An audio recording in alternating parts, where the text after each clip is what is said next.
বিয়ের উদ্দেশ্যে প্রেম করলে ওই প্রেম কখনো হালাল হয় না। ভালো করে মনে রাখবেন, ওযু করে কোনো ব্যক্তি যদি মদ খায় তাহলে মদ কখনো হালাল হবে না।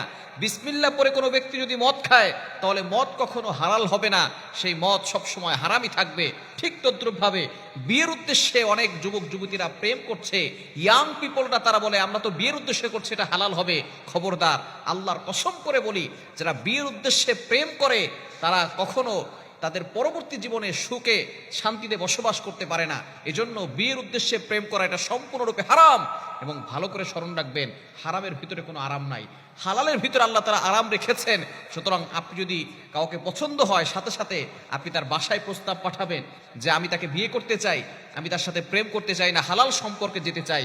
যদি আল্লাহ তাআলা নসিবে রাখে তাহলে বিয়ে হবে। বিয়ের পরে প্রেম ভালোবাসা আদান প্রদান করেন, তাতে কোনো আপত্তি নাই। কিন্তু বিয়ের আগে যুবক যুবতীরা কথা বলা সম্পূর্ণরূপে, প্রয়োজন ছাড়া কথা বলা সম্পূর্ণরূপে হারাম। এজন্য অবশ্যই আমাদেরকে বিষয় থেকে দূরে সরে আসতে হবে।